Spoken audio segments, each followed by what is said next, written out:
গ্রামের নাম কাশীপুর।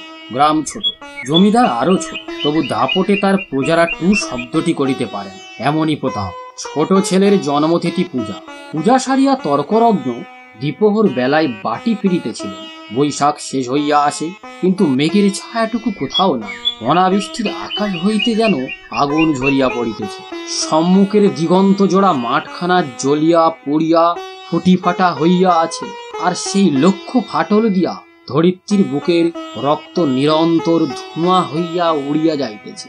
অগ্নিশিখার মতো তাহাদের সর্পিল ঊর্ধ্বগতির প্রতি চাহিয়া থাকিলে মাথা ঝিমঝিম করে, যেন নেশা লাগে। ইহারই সীমানায় পথের ধারে গফুর জোলার বাড়ি। তাহার মাটির পাঁচিল পড়িয়া গিয়া প্রাঙ্গণ আসিয়া পথে মিশায় আছে, এবং অন্তপুরের লজ্জা সম্ভ্রম পথিকের করুণায় আত্মসমর্পণ করিয়া নিশ্চিন্ত হইয়া পথের ধারে একটা পিঠালি গাছের ছায় দাঁড়াইয়া তর্করত্ন উচ্চকণ্ঠে ডাক দিলেন,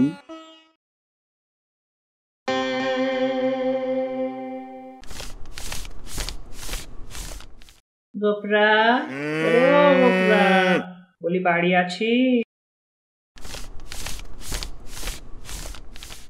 কেন বাবাকে? বাবার যে জ্বর। ও মা, জ্বর? দেখে দে হারামজাদাকে, বেটা পাষণ্ড মেরোচ্ছ।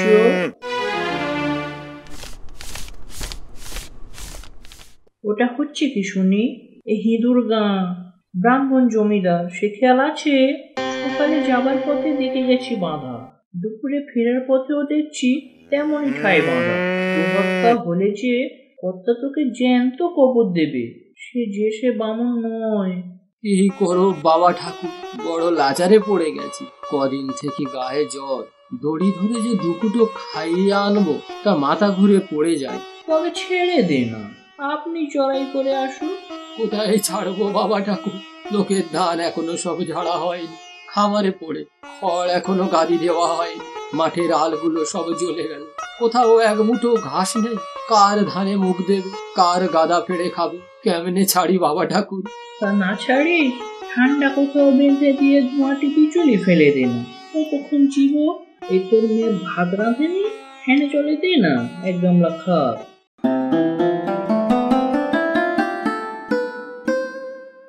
তাও নেই বুঝি? তা কি করলি খড়? এবারে যা ভাগে পেলি তা সমস্তই বেচে পেটায় না, দিনটার জন্য এক মেঠেও ফেলে রাখলি না, বেটা কষাই। কাহন খানে খড় এবার ভাগে পেয়েছিলাম, কিন্তু গেল শনির বকিয়া বলে কর্তা মশাই সব ধরে রাখবে। কেঁদে কেটে হাতে পায়ে পড়ে বললাম, বাবু মশাই, হাকিম তুমি, তোমার রাজত্বি ছেড়ে আর পালাবো কোথায়? আমাকে ৫-১০ বিচুলি না হয় দাও। চালে খড় নেই, একখানি ঘর, বাপ বেটিতে থাকি, তাও নয় তাল পাতায় গোজা গাজা দিয়া এ বর্ষাটা কাটিয়ে দেব, কিন্তু না খেতে পেয়ে আমার মহেশ মরে যাবে। সাত করে আবার আমরা পেয়েছি মহেশ, হেসে বাঁচিনি। কিন্তু হাকিমের দয়া হলো না।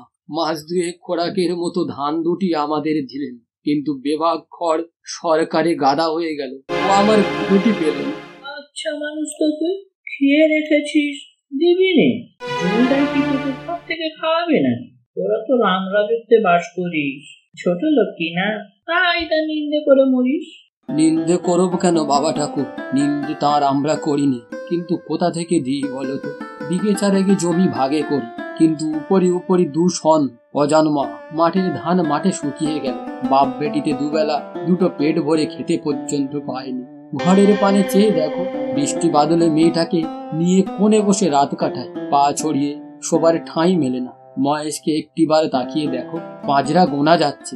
দাও না ঠাকুর মশাই, কাউন ২ ধার, গরুটাকে ২ দিন পেট পুড়ে খেতে দিই।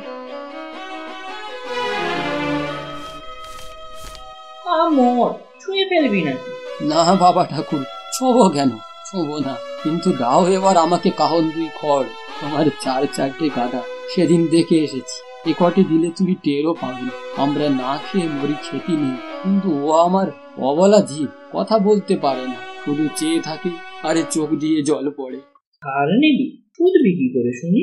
যেমন করে পারি শুধবো বাবা ঠাকুর, তোমাকে ফাঁকি দেব না। ফাঁকি দেব না? যেমন করে পারি শুধবো। রসিক নাগর, যা যা সব পছাড়, ঘরে যাই, বেলা বয়ে যায়।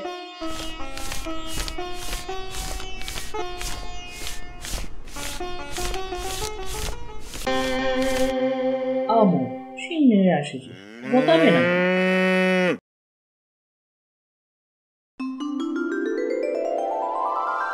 গন্ধ পেয়েছে, এক মুঠো খেতে চায়। খেতে চায় তা বটে, যেমন চাষা তার তেমনি বলো। ঘর জোটে না, চাল কলা খাওয়া চাই। নে নে, পথ থেকে সরিয়ে বাঁধ। যে সিং কোন দিন দেখছি তাকে খুন করবে।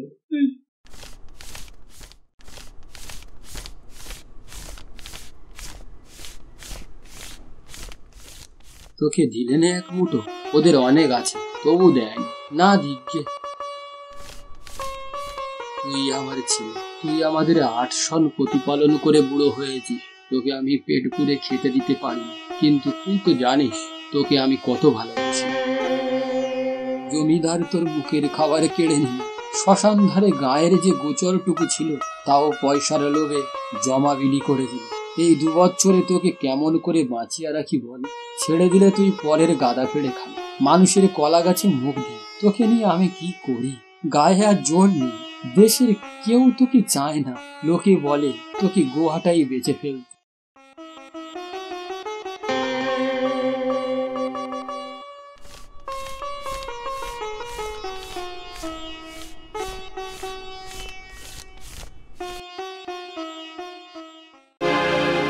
নে শিগগির এটুকু খেয়ে নে বাবা, দেরি হলে আবার।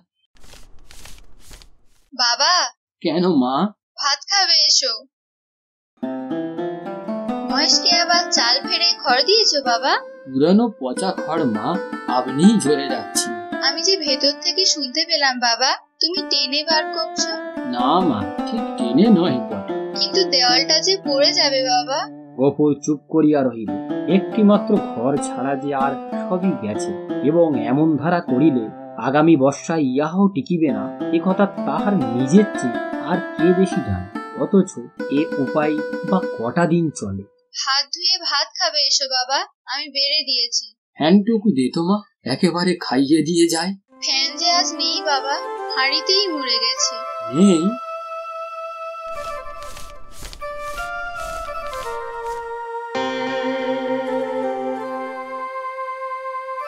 আমি না, আমার গায়ে যে আবার শীত করে মা। জ্বর গায়ে খাওয়া কি ভালো? কিন্তু তখন যে বললে বড় খিদে পেয়েছে। তখন হয়তো জ্বর ছিল না মা।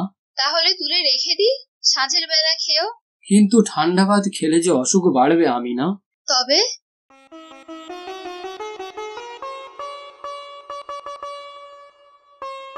এক কাজ কর না মা, মহেশকে না হয় ধরে দিয়ায়, তখন রাতের বেলা আমাকে এক মুঠো উঠিয়ে দিতে পারবি না আমি না? পারবো বাবা।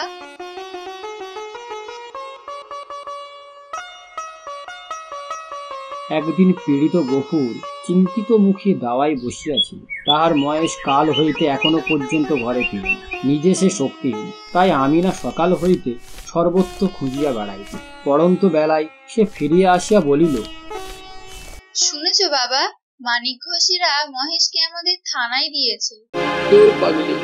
হ্যাঁ বাবা, সত্যি। তাদের চাকর বললে তোর বাপকে বললে যা দুরিয়াপুরের খোঁয়ারে খুঁজতে। কি করেছিল সে? তাদের বাগানে ঢুকে গাছপালা নষ্ট করেছে বাবা। বেলা যে পড়ে এলো বাবা, মহেশকে আনতে যাবে না? না। কিন্তু তারা যে বললে 3 দিন হলেই পুলিশের লোক তাকে গোহাটায় বেঁচে ফেলবে। হে লোকগে, গোহাটা বস্তুটা যে ঠিক কি আমি না তাহা জানিত না, কিন্তু মহেশের সম্পর্কে ইহার উল্লেখ মাত্রেই তাহার পিতা যে কিরূপ বিচলিত হইয়া উঠিত ইহা সে বহুবার লক্ষ্য করিয়াছে। কিন্তু আজ সে আর কোনো কথা না কহিয়া আস্তে আস্তে চলিয়া গেল।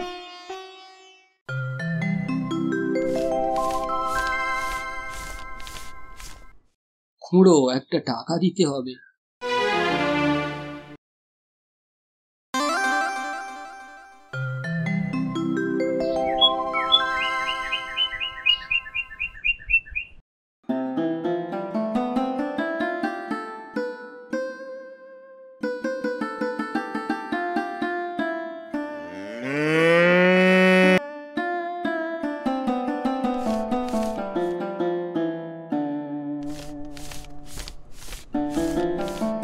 না, আর ভাঙবো না, এই পুরোপুরি দিলাম, নাও।